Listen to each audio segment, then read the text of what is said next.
Welcome back viewers, you watching brass tacks. ہم کلام اقبال کے حوالے سے بات کر رہے تھے. جی سر صاحب کنٹینیو کیجئے جو آپ کہنا چاہ رہے تھے اس حوالے سے. دیکھیے، اس زمانے میں جب روس کا انقلاب برپا ہوا، بولشوک ریولوشن اور سرمایہ دارانہ نظام کے خلاف ایک انقلاب برپا ہوا، وہ اس وقت کا بڑا ریولوشنری پیریڈ تھا اور پوری دنیا کو رومانٹیسائز کیا جا رہا تھا ان کے نظام نے کہ صاحب اگر انقلاب برپا کرنے ہیں تو روس کے انقلاب کو دیکھو اور یہ اشتراکی نظام کی طرف دیکھو کہ جہاں پہ تمام ملکیت جو ہے حکومت کی ہوگی، تمام انسانوں کے ساتھ سودی سرمایہ دارانہ نظام کے خلاف فلاح کا ایک نظام قائم کیا جائے گا.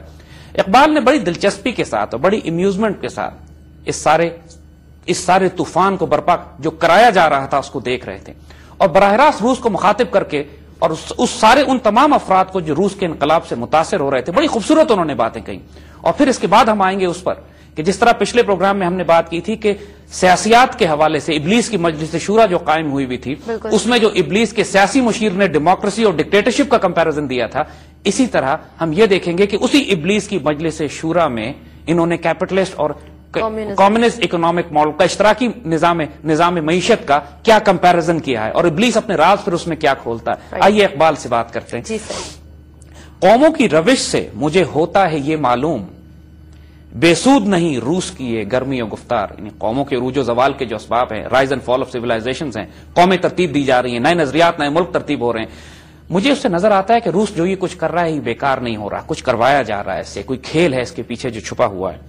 انسان کی ہوس نے جنہیں رکھا تھا چھپا کر کھلتے نظر آتے ہیں بتدریج وہ اسرار. انسان کی ہرس نے، لالچ نے، انسان کی گریڈ نے جو راز چھپا کے رکھے ہوئے تھے، جو اس زائنسٹ بینکرز نے، جو اس کمیونسٹ نظام نے، جو اپنے آپ کو قائم کرنے کے لیے مختلف گیم پلان بنائے تھے، اب وہ آہستہ آہستہ وہ راز کھلنا شروع ہو رہے ہیں.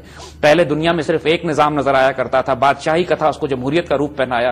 پھر کیپٹلسٹ نظام تھا، اس کو اب کمیونسٹ نظام کا روپ پہنا رہے ہیں. یہ راز اب آہستہ آہستہ دنیا کے سامنے کھلتے جا رہے ہیں. یہ ڈرامہ کیا بنایا انہوں نے، دنیا کو تقسیم کرنے کا کھیل انہوں نے کیا بنایا ہے. قرآن میں ہو غوطہ زن ہے مرد مسلمہ، اللہ کرے تجھ کو عطا جدت کردار. پھر مرد مسلمہ کو مخاطب کر کے کہتے ہیں دیکھو مسلمانوں تو متاثر مت ہو اس کیپٹلسٹ کمیونسٹ سے، انقلاب برپا کرنے سے، بولشوک ریولوشن سے اور ایک جمہوریت کی قبا سے. قرآن میں غوطہ زن ہو، اپنی معرفت پہ قرآن کی معرفت حاصل کرو، حضور صلی اللہ علیہ وآلہ وسلم کی سنت سے اور سیرت سے حکمت اور علم سیکھو. اللہ تمہیں جدت کردار ادا کرے، اللہ تمہیں کریکٹر عطا کرے کہ تم یہ دیکھ سکو کہ اصل ریالٹی کیا ہے. جو حرف قل الف میں پوشیدہ ہے اب تک، اس دور میں شاید وہ حقیقت ہو نمودار.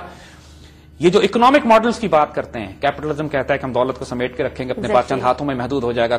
اشتراکی کہتے ہیں کہ ساری دولت حکومت کے ہاتھ میں ہونی چاہیے، افراد کے پاس نہیں ہونی چاہیے. اس کے مقابلے میں جو اسلام نے اپنا اکنامک ماڈل دیا ہے قل الف، جو مال تمہارے پاس فالتو ہے اس کو تم اللہ کی راہ میں تقسیم کر دو اور خرچ کر دو اختیاری طور پر. تمہیں اختیار ہے مال رکھنے کا، لیکن ساتھ ترغیب بھی ہے کہ اپنے مال کو اللہ کی راہ میں تقسیم کر دو جو تمہاری ضرورت سے زیادہ ہے. تو یہاں پہ نہ اشتراکیت آتی ہے کہ حکومت سختی سے تمہارا مال لوٹ لے، اور نہ یہاں پہ سرمایہ دارانہ نظام آتا ہے کہ جہاں پہ ہر انسان اپنی مال و دولت کو سمیٹ کے رکھے اور اللہ کی راہ میں اس کو خرچ نہ کرے. قرآن میں غوطہ زن ہو، کیپٹلسٹ اور کمیونسٹ اکنامک ماڈل کے بیچ میں تمہارے پاس اپنا ایک ماڈل موجود ہے. اور پھر براہ راست روس کو مخاطب کر کے کہتے ہیں اے کہ میخواہی نظام عاملے جستا اورا اساس محکمے، تم میں سے تمام وہ شخص، اے لوگ رشینز، روسی، وہ تمام دنیا کے لوگ جو سوشلزم اور کمیونسٹ اکنامک ماڈل کو چاہتے ہو، تم نے اس کی بنیاد کس عقیدے پہ رکھی ہوئی ہے؟ اس کی اساس کیا ہے؟ اس کی بنیاد کیا ہے؟ داستان کوہنا شستی باب فکرہ روشن کا نظم کتاب.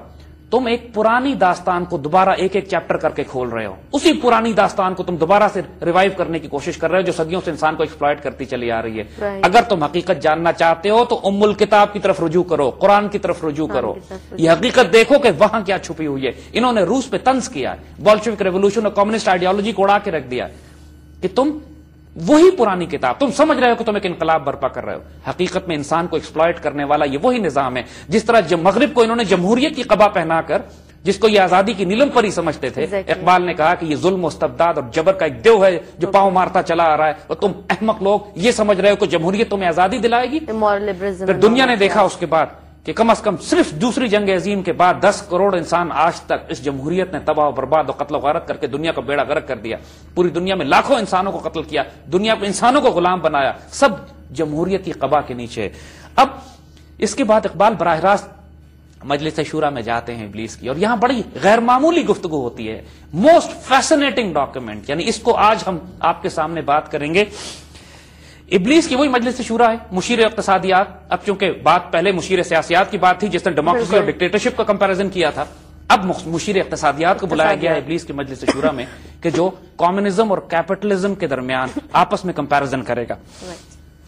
ظاہر ہے کہ جب یہ نظام شروع ہوا، جب کمیونزم اور اشتراکیت اور سوشلزم کی بات کی گئی تو خطرہ ہوا ابلیس کے مشیروں کو بھی کہ کہیں ایسا نہ ہو کہ ہمارا یہ نظام تباہ و برباد ہو جائے جو ہم نے صدیوں سے اتنا عرصہ زائنسٹ بینکنگ سسٹم اور سود کا نظام اور ربا کا نظام، اور جس میں جہاں دولت چند ہاتھوں میں جمع ہو کے رہ جاتی ہے، ہم نے یہ نظام اگر قائم کیا ہے تو کہیں یہ اشتراکیت کی وجہ سے یہ نظام کہیں ختم تو نہیں ہو جاتا. اس کے جواب میں ابلیس نے بڑے غور سے ان سے کہا کہ ہمیں اشتراکیت سے، جو مفہوم اس کا یہ تھا کہ ہمیں اشتراکیت کے نظام سے کوئی خطرہ نہیں ہے. آؤ میں تمہیں اصلیت بتاتا ہوں کہ اشتراکیت کی حقیقت کیا ہے اور ہمیں خطرہ کس نظام سے ہے، کس آئیڈیالوجی سے. جانتا ہے جس پہ روشن باطن ایام ہے، مزدکیت فتنہ فردہ نہیں اسلام ہے.